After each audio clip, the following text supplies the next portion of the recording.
Fala pessoal, beleza? Nesse vídeo eu vou resolver com vocês a prova dissertativa, né, o segundo dia da prova da Santa Casa, do vestibular da Santa Casa de 2021, tá? Então vamos lá.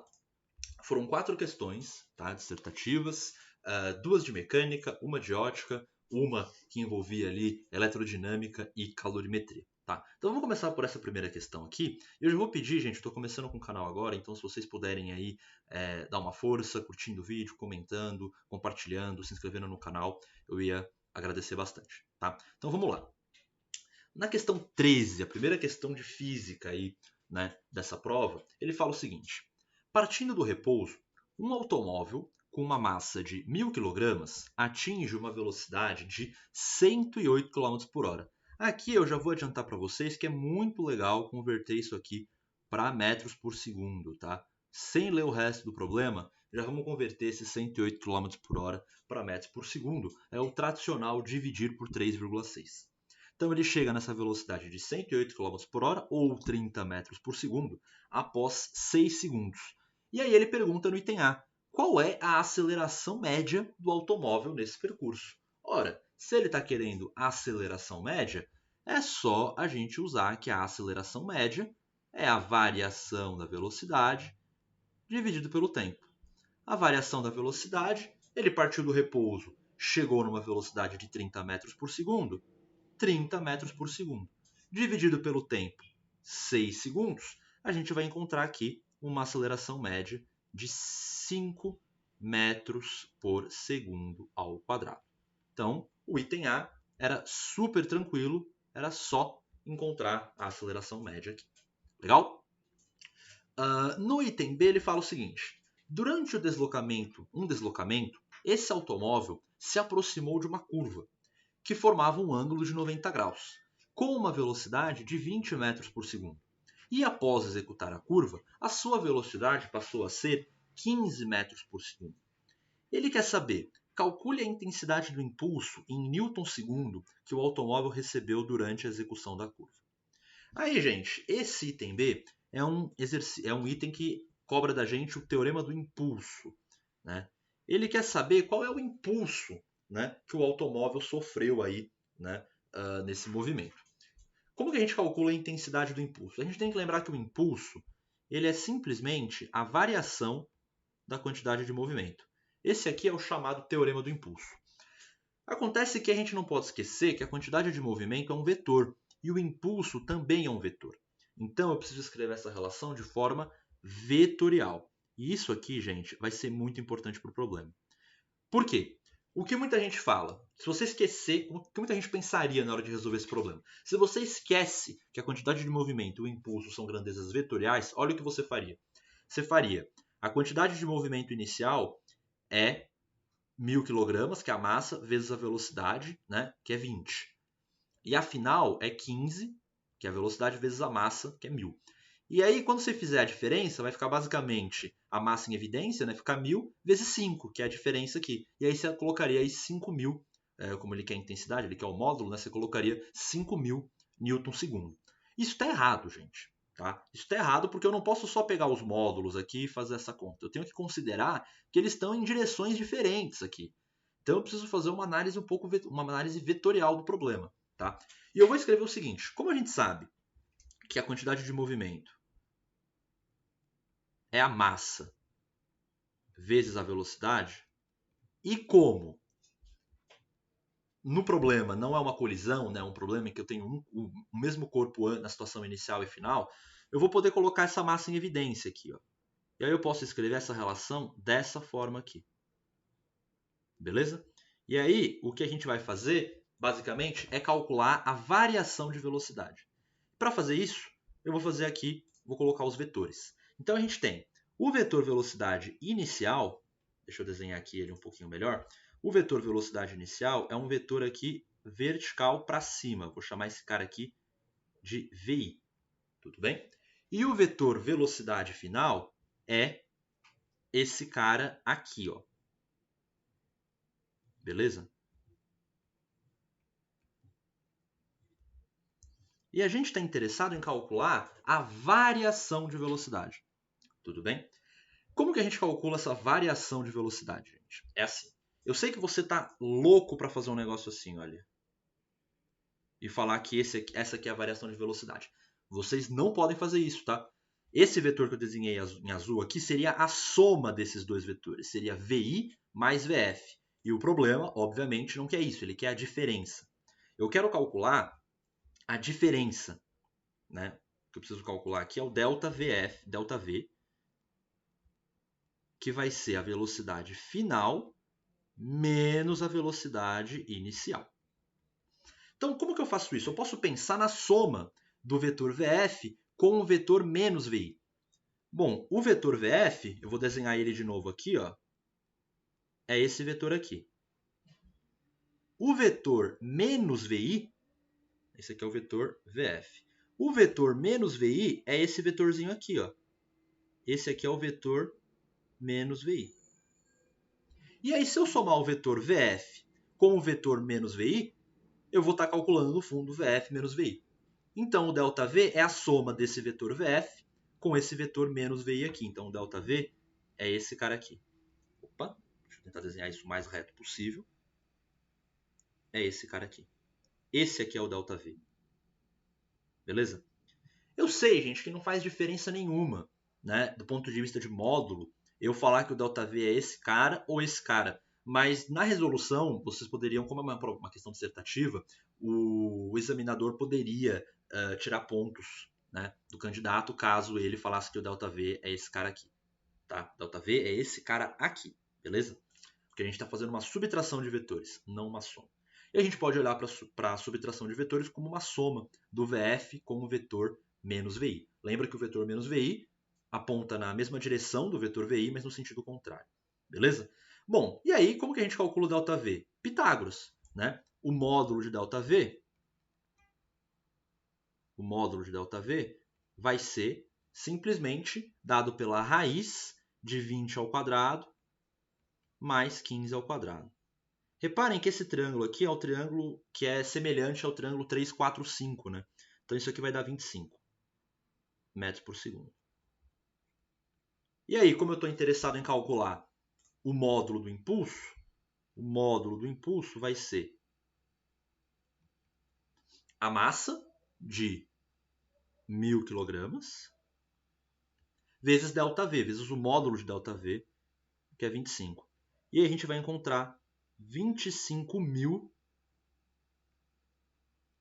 Newton segundo. E essa é a resposta. E a direção desse impulso é para cá. Mais ou menos aqui, deixa eu tentar desenhar esse impulso aqui na figura. A questão não cobrava isso, mas eu vou aproveitar e desenhar para cá. O que faz total sentido, né? Porque a gente está falando de um carro que fez uma curva. Então é natural a gente pensar que o impulso resultante, ou a força resultante aí, deve ter apontado para dentro da trajetória, né? Porque na prática, o que essa força fez? Né? Eu tinha um movimento horizontal para cima. Então, esse impulso teve que quebrar completamente esse movimento, né? E quem faz isso é a componente vertical do impulso aqui para baixo. Então, essa componente vertical do impulso vai quebrar completamente, anular completamente esse movimento, vai fazer o carro frear na vertical. E a componente horizontal vai fazer ele acelerar na horizontal. E é isso que acontece. Eu tinha um movimento vertical, eu freiei completamente esse movimento, acelerei na horizontal, e aí eu termino com o movimento puramente horizontal. Na prática é isso que aconteceu. Por isso que o impulso tem essas duas componentes. Beleza? Então aí, vocês poderiam ter feito a conta de cada componente separadamente, tá? E depois ter feito Pitágoras, a gente chegaria aqui no mesmo resultado. Beleza? Então a gente encontra que a variação da velocidade foi de 25 metros por segundo, tá? E multiplica isso pela massa para achar a intensidade do impulso. Questão super tranquila, o item A principalmente, o item B era um pouco mais delicado, né? Se a gente for ver na prova do Einstein, caiu uma questão parecida, né, de colisão bidimensional. Então, tanto no Einstein quanto aqui na prova da Santa Casa, que são feitas pela VUNESP, né, a gente teve questões aí parecidas na parte dissertativa de física, ou pelo menos aí de assuntos que conversam entre si numa situação mais vetorial. Beleza? Então é isso. Vamos partir agora para a próxima questão, que é a questão de número 14, né? Questão de número 14, que era uma questão aí que envolvia um sistema massa-mola, né? uma questão bem interessante também, inclusive que envolvia aqui um sistema não conservativo, né? Geralmente esses exercícios dão um pouquinho mais de trabalho para a gente resolver, mas vamos lá. Vamos resolver o problema. Ele fala assim, ó, a figura mostra um objeto de massa 0,50 kg sobre uma superfície horizontal, comprimindo uma mola de constante elástica 500 Nm por metro. No momento em que foi abandonado a partir do repouso. Isso significa então que eu vou comprimir a mola, né, por uma certa distância. Quando eu tiver comprimido a mola por uma certa distância, o tamanho da mola vai ser 15 centímetros. Cuidado que isso aqui não é a deformação necessariamente, isso aqui é o comprimento da mola nessa situação. Né? E aí ele fala também que nessa situação, obviamente, o objeto está em repouso, ele disse isso no enunciado. Né? E ele fala, nessa situação, a força exercida pela mola sobre o objeto era de 20 newtons. Ele quer saber qual é o comprimento natural da mola. Então, olha o que a gente vai fazer. Vamos usar a lei de Hooke primeiro. Né? Lei de Hooke, a força elástica é igual a Kx. Beleza? Onde x é a deformação. A força na mola, né? Aí eu consigo isolar a deformação. A deformação vai ser a força na mola, que é 20, dividido pela constante da mola, que é 500. Aí, gente, isso aqui vai dar 0,04 metros. Ou 4 centímetros. Isso significa que a deformação da mola é 4 centímetros. Com isso, a gente consegue calcular o comprimento natural da mola. Porque reparem que essa mola está comprimida.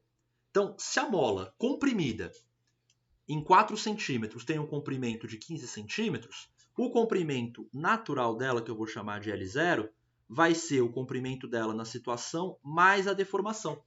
Então, vai ser 15 mais 4, que é igual a 19 centímetros. É só vocês pensarem que a mola está comprimida em 4 centímetros e o tamanho dela é 15. Logo, o tamanho dela, se ela não tivesse comprimida, seria 15 mais 4, 19 centímetros. Beleza? Então, esse é o comprimento natural da mola. O item A era bem simples. Tá? Já no item B, ele fala o seguinte. No instante em que o objeto foi abandonado, a energia armazenada pela mola era de 0,40 Joule. E no instante em que perdeu o contato com a mola, a velocidade era de 1 metro por segundo. Calcule o trabalho realizado pela força de atrito sobre o objeto entre o instante em que ele foi abandonado e o instante em que ele perdeu o contato com a mola. Bom, se ele está perguntando o trabalho do atrito, a gente já sabe que esse problema é um problema não conservativo. Né? A energia mecânica do sistema não se conserva. E aí, gente, o que a gente vai fazer é o seguinte, é lembrar do teorema da energia mecânica. Vamos ver se vocês lembram do teorema da energia mecânica. Teorema da energia mecânica. O que ele estabelece? Ele estabelece que o trabalho das forças não conservativas, no caso o atrito, é igual à variação da energia mecânica. Caso não haja força dissipativa no problema, caso todas as forças sejam conservativas, esse carinha aqui vai ser zero, de modo que a variação da energia mecânica é zero. Isso significa que a gente pode usar a conservação da energia mecânica. Tá? O que a gente não pode fazer nesse caso. Tá? Bom, aí vamos tentar entender o que está acontecendo. Quando o objeto é abandonado, ele não tem energia cinética, porque ele é abandonado a partir do repouso. Isso significa que a energia mecânica inicial era apenas a energia potencial elástica da mola, que ele deu para a gente aqui, 0,40 Joule. Beleza? A energia armazenada na mola. Né? E no instante em que ele perde contato com a mola, o que é o instante que ele perde contato com a mola? O instante que ele perde contato com a mola, a velocidade dele era de 1 metro por segundo. Beleza? Esse instante em que ele perde o contato com a mola, a gente pode interpretar como sendo um instante de tempo em que a energia potencial armazenada na mola é nula, né? A gente pode interpretar isso do problema. De modo que a energia mecânica final vai ser a energia associada a essa velocidade, a energia cinética associada a essa velocidade, né, essa energia mecânica final, e a inicial seria a energia potencial elástica que eu tinha no começo do problema, que era o 0,40 Joule. Beleza? E é isso que a gente vai usar aqui para resolver o problema. Beleza? Então vamos lá. Eu vou escrever o seguinte. Variação da energia mecânica vai ser a energia mecânica final, que no caso é a energia cinética final, menos a energia mecânica inicial, que no caso é a energia potencial inicial. Beleza? E aí vai ficar o seguinte, tá? Vai ficar o seguinte. A energia cinética a gente sabe que é mv² sobre 2. E a energia potencial inicial aqui, eu poderia escrever kx² sobre 2, mas como ele já deu o valor para a gente não vai se preocupar muito com isso. Com isso, o trabalho do atrito vai ser a massa, que é meio, vezes 1 ao quadrado, que é a velocidade ao quadrado, dividido por 2, menos 0,4. Vai ficar 0,25 menos 0,4. Isso aqui vai dar menos 0,15. Primeiro, faz total sentido o trabalho do atrito ser negativo, porque é uma força dissipativa, então o trabalho ser negativo faz total sentido. E aí a gente faz a continha, o trabalho da força de atrito vai ser igual a menos 0,15 Joule. E é isso, problema resolvido. Tá? Então a sacada desse problema era vocês perceberem isso aqui. Perceberem que para calcular o trabalho do atrito, eu uso simplesmente o teorema da energia mecânica. E aí é só pensar nessa ideia que eu coloquei aqui para vocês. Né? O instante em que eu perco o contato com a mola, a deformação da mola é zero. Tá? Então a energia mecânica do sistema vai ser apenas a cinética. E na situação inicial, como o corpo está parado, a energia mecânica do sistema é apenas a energia potencial da mola. Beleza? Então, de novo, assim como a primeira questão, o item A era bem tranquilo, o item B era bem mais trabalhoso. Tá? Então, a prova não estava num nível muito fácil, não. Né? Por exemplo, a gente pode dizer que a prova do Einstein, né, a prova da FAMEMA, estavam num nível mais fácil. Essa prova da Santa Casa aqui, a gente já está vendo que estava num nível um pouquinho mais em cima, um pouquinho mais alto, né? Pelo menos os itens B até aqui. Beleza? Então, ok. Agora, gente, a gente vai partir para a questão de número 15, que é uma questão muito legal mesmo sobre ótica geométrica. Tá? O item A é sobre reflexão e o item B é sobre refração. Tá? É uma questão muito legal e vamos resolver ela agora. Ele fala o seguinte, ó, a figura mostra um feixe de luz monocromático e paralelo que parte de uma lâmpada e incide na superfície da água de uma piscina, sofrendo reflexão e refração. Então, olha o que acontece. Temos a lâmpada aqui, o feixe sai daqui, ó, vem em linha reta, incide na piscina, parte dele reflete, parte dele refrata. Beleza? Aí ele fala no item A. O feixe refletido chega aos olhos de uma criança em pé ao lado da piscina. Com base nas dimensões mostradas, ele quer saber qual é a altura dos olhos da criança em relação à superfície de água. Ele quer saber qual é essa altura aqui que eu vou chamar de H. Beleza? Ora, gente, probleminha de semelhança de triângulo, né? A gente sabe que a lei da reflexão diz que o ângulo de incidência tem que ser igual ao ângulo de reflexão. De modo que este triângulo que eu vou desenhar em verde aqui, ó, esse triângulo que eu estou desenhando em verde aqui, ó, ele é semelhante a esse triângulo que eu vou desenhar em azul aqui. Beleza? E aí eu posso fazer semelhança de triângulo para encontrar o H. Super tranquilo, né? Só fazer... Opa, tá ficando ruim meus desenhos aqui. Vamos tentar de novo. Pronto, agora deu para entender, né? Vou deixar desse jeito. Beleza? Esses dois triângulos são semelhantes. Então eu posso fazer o seguinte. Eu posso falar o seguinte aqui no item A. Eu posso falar aqui Hzinho sobre 3 é igual a 1,6 sobre 4. E aí eu vou encontrar Hzinho igual a 1,2 metro. É isso? Isso, né? Porque vai ficar 1,6 por 4 dá 0,4, vezes 3 dá 1,2. É isso, tá? 1,2 metro. Então eu peguei esse Hzinho, que é a altura da pessoa sobre a altura do poste, é igual a 1,6, que é a base desse retângulo, dividido por 4, desse triângulo, desculpa, dividido por 4, que é a base desse outro triângulo. Então, o item A era super, super tranquilo. Agora, no item B, a gente vai brincar com a refração. Ele fala o seguinte, O feixe refratado forma um ângulo θ com a reta normal no ponto de incidência. Sabendo que os índices de refração absoluto do ar e da água valem, respectivamente, 1 e 1,3, calcule o valor aproximado do seno do ângulo θ. Então, gente, a gente vai brincar aqui com lei de Snell. Eu vou chamar esse ângulo aqui, ó. Eu vou chamar este ângulo aqui, que é o ângulo de incidência, de θ1. E, obviamente, esse ângulo aqui é θ1. E aí, vamos encontrar o seno de θ1 primeiro, tá? Então, primeiro passo, vamos encontrar quem é o seno de θ1. O seno de θ1 vai ser o cateto oposto nesse triângulo. O cateto oposto vai ser 4, dividido pela hipotenusa, que é 5, né? É fácil perceber aqui, usando trigonometria, temos o triângulo 3, 4, 5. Beleza? Então já temos aqui o seno de θ1. E agora que a gente tem o seno de θ1, vamos partir para a lei de Snell. N do ar vezes o seno de θ1 é igual ao N da água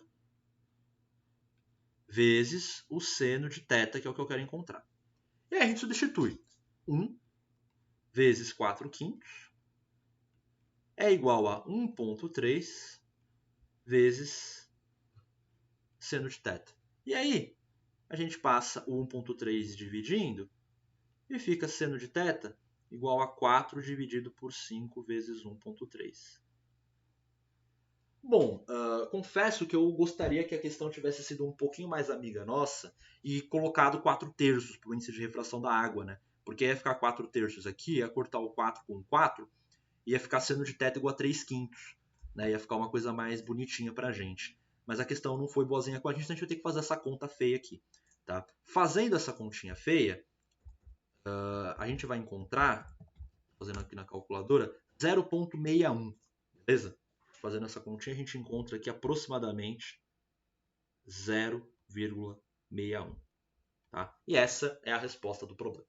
Então, era uma questão bem tranquila. Tá? O item A, novamente, era bem simples. O item B era um pouquinho mais complicado, mas dessa vez era um item bem mais acessível comparado com o item B das duas primeiras questões. Então, essa é aquela questão que talvez tenha sido a questão mais fácil da prova de física, das 4 questões de física, né? E que os candidatos mais bem preparados, os candidatos aí com mais chance de serem aprovados, devem ter feito com bastante facilidade. Beleza? Ok. Então, agora a gente vai partir para a última questão da prova de física, que é a questão de número 16, que é uma questão bem interessante mesmo aí sobre eletrodinâmica, calorimetria, né? Uma discussão interessante, uma tradicional composição, né, de eletrodinâmica com calorimetria, bem comum, né, a gente ter questões desse tipo. Né? E ele fala o seguinte: um chuveiro elétrico funciona sob uma diferença de potencial de 220 volts. E nessa condição, ele é percorrido por uma corrente de 20 amperes. Item A. Calcule, deixa eu colocar aqui, item A. Calcule o valor da resistência elétrica do chuveiro em ohms, quando submetido a essa diferença de potencial de 220 volts. Ora, gente, lei de Ohm, né? U igual a R vezes I, portanto, a resistência vai ser igual a U, que é 220, dividido por 20. Isso aqui vai dar, que é a corrente, né, de 20 amperes, isso aqui vai dar que a resistência do chuveiro é de 11 ohms. Beleza? A gente não terminou o item A ainda, tá? Porque ele continua. Calcule a resistência equivalente em ohms de uma associação em paralelo de dois resistores cuja resistência individual seja igual à resistência do chuveiro quando submetido a DDP de 220 volts. Basicamente, o que ele quer que a gente faça é o seguinte: ele quer que a gente calcule a resistência equivalente de dois resistores em paralelo, onde a resistência individual de cada um deles é 11 ohms. Tá? E aí, gente, é só vocês lembrarem o seguinte: é só vocês lembrarem que quando a gente tem dois resistores em paralelo, a gente pode calcular a resistência equivalente deles fazendo o produto pela soma. Eu poderia usar aquela fórmula 1 sobre REC igual a 1 sobre R1 mais 1 sobre R2? Poderia, não tem problema. Mas quando você tem dois resistores, sai mais rápido fazer assim. E como eles são iguais, vai ficar um negócio assim, olha, 11 vezes 11 dividido por 11 mais 11. Aliás, deixa eu fazer de outro jeito aqui, que eu acho que é mais sugestivo. Ao invés de colocar 11 e 11, eu vou colocar R e R. R vezes R dividido por R mais R. Isso vai dar R² sobre 2R, que vai dar R sobre 2. E aí, se você também conhecer aquele macete que, se você tiver N resistores iguais em paralelo, a resistência equivalente é a resistência de um desses resistores dividido pelo número de resistores, por N. No caso, como são 2 resistores, é só pegar e dividir por 2. Tá? Então fica 11 dividido por 2, e aí a gente vai encontrar que a resistência equivalente, que ele fala no enunciado, é de 5,5 Ω. Então, item A, super tranquilo. Beleza? Agora vamos para o item B. No item B ele fala assim: considerando que o calor específico da água seja 4,2 10⁻³ joule por quilograma grau Celsius e que todo o calor gerado na resistência seja transferido para a água, calcule a massa de água em quilogramas que deve passar pelo chuveiro a cada segundo para que ela sofra um aumento de temperatura de 10 graus Celsius. Então, essa é aquela questão que a gente vai relacionar a potência elétrica do chuveiro com a quantidade com calorimetria, né, com calor. Como que a gente vai fazer isso? Primeiro a gente calcula a potência. Gente, para calcular a potência, só lembrar que potência é U vezes I. Beleza? E aí a potência do circuito vai ser 220 volts vezes 20 ampere. Tá? E aqui, gente, eu vou dar uma dica para vocês. Essa potência não é a resposta final do problema, então não vamos fazer a conta. Vamos deixar ela desse jeito. Tá? Porque no final pode ser que, eu tendo ela escrita dessa forma, eu posso simplificar as coisas melhor no final. Tá? E aí a gente vai lembrar o seguinte agora. A gente vai lembrar que a potência ela é simplesmente o calor dividido pelo tempo. Ela é energia por tempo. Né? Então a potência ela é o calor pelo tempo. Dessa forma, o calor vai ser a potência vezes o tempo. Tá? Se eu usar a potência em watts, que é o joule por segundo, e o tempo em segundo, eu vou encontrar o calor em joule. E é exatamente isso que a gente vai fazer.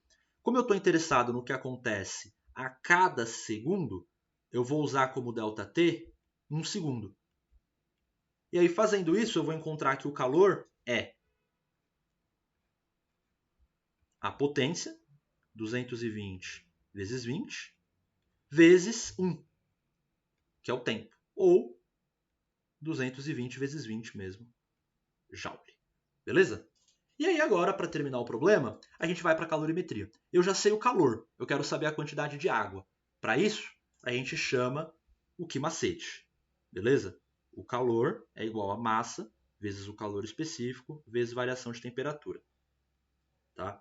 E aí a gente encontra que a massa vai ser o calor, que é 220 vezes 20, dividido pelo calor específico, que é 4,2 vezes 10.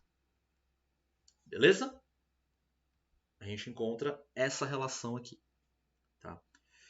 Bom, aí agora a gente tem que fazer a conta. Né? Eu vou escrever isso aqui assim, olha, 220 vezes 20 dividido por 42. Tá? Outra coisa importante, gente. Eu estou usando o calor específico em joule por quilograma grau Celsius. Então, eu tenho que considerar o calor em joule, tá certinho, e a massa vai dar em quilograma. Tá? Bom, lembra que eu falei para a gente não fazer essa conta aqui antes da hora? Foi para conseguir fazer simplificações agora. Tá? Por exemplo, eu posso dividir o 220 e o 42 por 2. Aí fica 110 e 21. Bom, agora não tem muito que eu posso fazer, né? Agora acho que eu vou ter que fazer a conta mesmo, né? Porque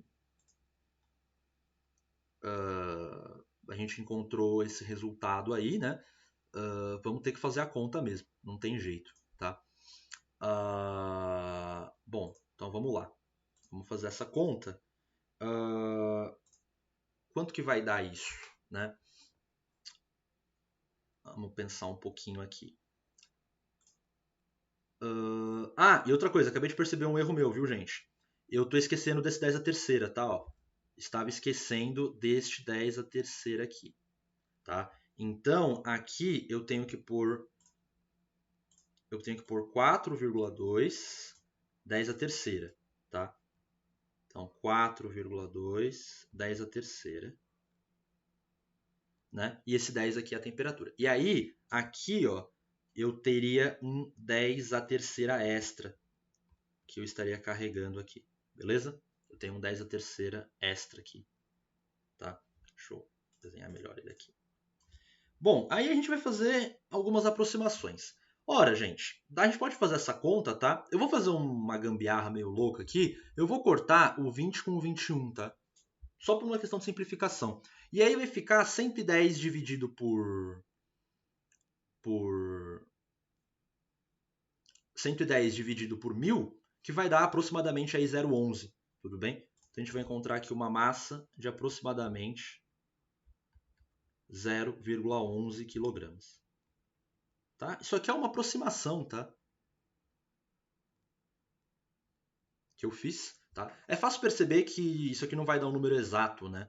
Porque o 21 é múltiplo de 7, ninguém aqui é múltiplo de 7, então é meio óbvio perceber que isso aqui não vai dar uma conta muito exata. E aí, já percebendo que não vai dar uma conta exata, eu decidi fazer essa aproximação. Deixa eu fazer a conta exata na calculadora, só para a gente ver quanto que daria. Fazendo a conta exata na calculadora, daria 0,104. Daria 0,105 para ser mais preciso, tá? Aí ficaria 0,105, tá? Então, para ficar aqui uma resposta mais precisa, a gente teria que fazer a conta tal, mas aí é questão de conta mesmo, tá? Daria, você fazendo a prova, obviamente, tomaria muito mais cuidado do que eu estou tomando aqui, beleza? E assim, não façam esse tipo de coisa na hora que vocês estão fazendo a prova para valer, tá? Se for uma questão de alternativa, vocês podem até fazer, mas numa prova dissertativa, tomem um pouco mais de cuidado, né? Não saiam fazendo essas aproximações um pouco forçadas que eu fiz aqui, porque deu para perceber que eu cheguei em 0,11 e a conta exata dá 0,105, beleza? Mas ok, é uma questão super tradicional aqui de física, né? De eletrodinâmica com calorimetria, né? É uma questão que a gente usa a parte de eletrodinâmica para tirar potência, relaciona potência com o tempo com o calor, e aí pega e usa esse calor na parte de calorimetria para encontrar a massa ou a temperatura, depende do que a questão pede. Beleza? Então é isso, uma prova relativamente exigente, tá? Comparando com, por exemplo, a prova do Einstein e a prova da FAMEMA, a prova da Santa Casa foi mais exigente, tanto na primeira fase, que ela foi muito conceitual, como na segunda fase, em que ela cobrou exercícios aí com um certo nível de dificuldade, por exemplo, uma questão aí de impulso envolvendo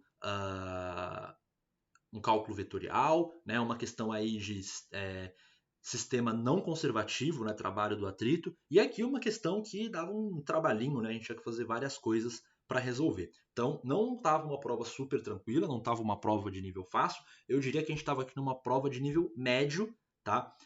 E no contexto de vestibulares de medicina, médio para alto, beleza?